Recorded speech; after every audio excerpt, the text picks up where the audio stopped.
Sot do të zgjidhim disa pyetje nga fondi mjekësik tek lidhjet kimike. Shikojmë pyetjen 45. Do të gjeni molaritetin e një tretësire prej 2 litra ujë dhe 51 gram sot hidrogjen karbonat natriumi. Duke e patur parasysh që në përshëndrimin molar e kemi numër molësh ndaj vëllim, me që ne kemi masën në gram, tu mund të zbëndësojmë numërin e moleve, masë në gram ndaj masë molare herë vëllim. Atëherë, na duhet të gjejmë masën molare të hidrogjen karbonatit të natriumit.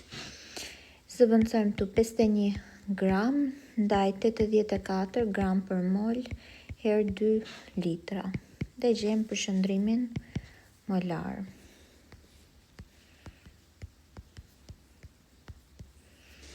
(0.3 molar). Pra, është alternativa A. Tek 46, njësoni përshëndrimin molar të hidroksidit të natriumit në tretësirë kur ai është i barabartë me 26% dhe dendësia është 1.08 gram për mililitër.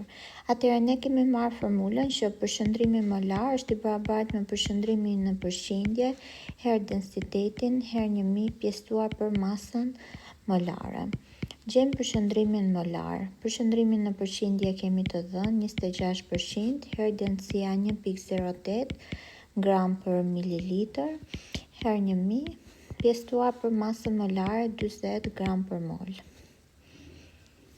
Bëjmë veprimin.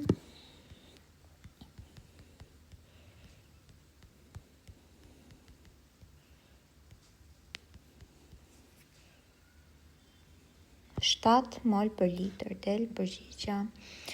47 thot tretësira e hidroksidit të natriumit me përshëndrim 15% dhe dendësi 1.08 gram për mililitër, përshëndrimi molar. Atëherë të njëjtën formulë do zbatojmë këtu. Zëvendësojmë përshëndrimin në përqindje 15% herë 1.08 gram për mililitër herë 1000 pjesëtuar për masën molare. Bëjmë veprimin.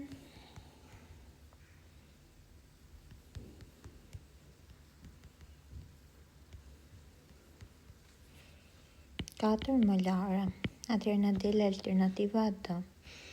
Tek 48 thot një aljash përmban 75% nikel, 12% hekur, 11% krom dhe 2% mangan në masë. Nëse kemi 250 gram nikel, sa gram hekur ndodhen në aljash? Duke qenë se kemi masën e nikelit, ne mund të gjejmë masën e aljashit. Përqindja e nikelit do jetë masa e nikelit ndaj masën e aljashit herë 100%. Nga kjo nxjerrim masën e aljashit. Masa e nikelit 250 gram ndaj 0.75. Bëjmë veprimin.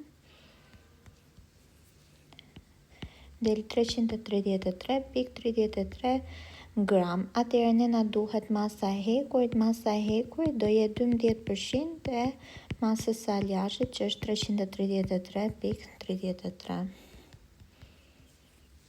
40 gram. Pra 39.9 gram.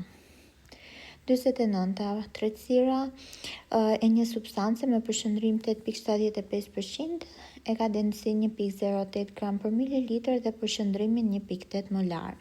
Masa molare e saj. Pra këtu na duhet masa molare. Masën molare nxjerrim përshëndrim përqindje herë densitet herë 1000 pjesëtuar për përshëndrimin molar.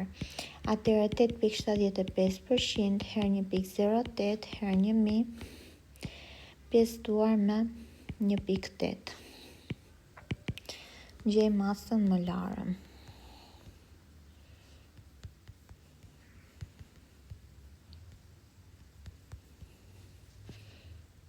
Na del 52.5 gram për mol.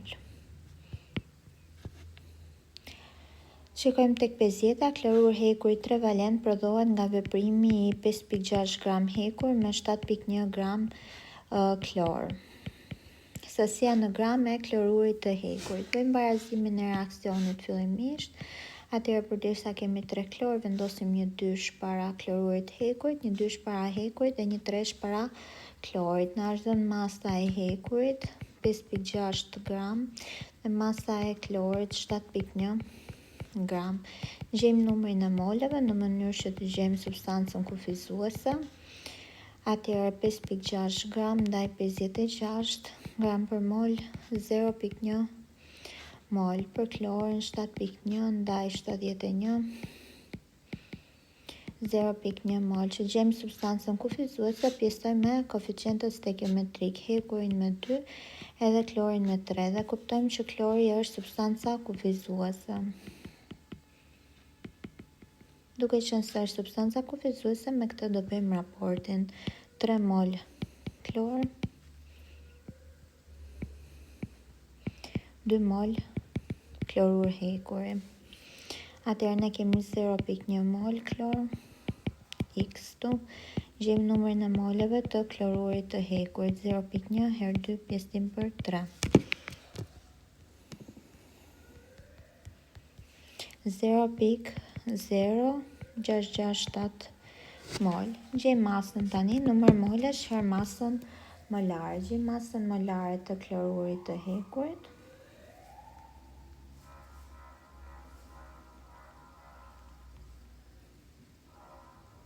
(162). Atëherë 0.0667 mol herë 162 gram për mol. 10.8 gram. Pra 10.7 gram, se i kemi marrë me për afërsi këto. Në qoftë se keni ndonjë pyetje që nuk po e zgjidhni dot, atëherë mund ta komentoni poshtë tek videoja. Suksese!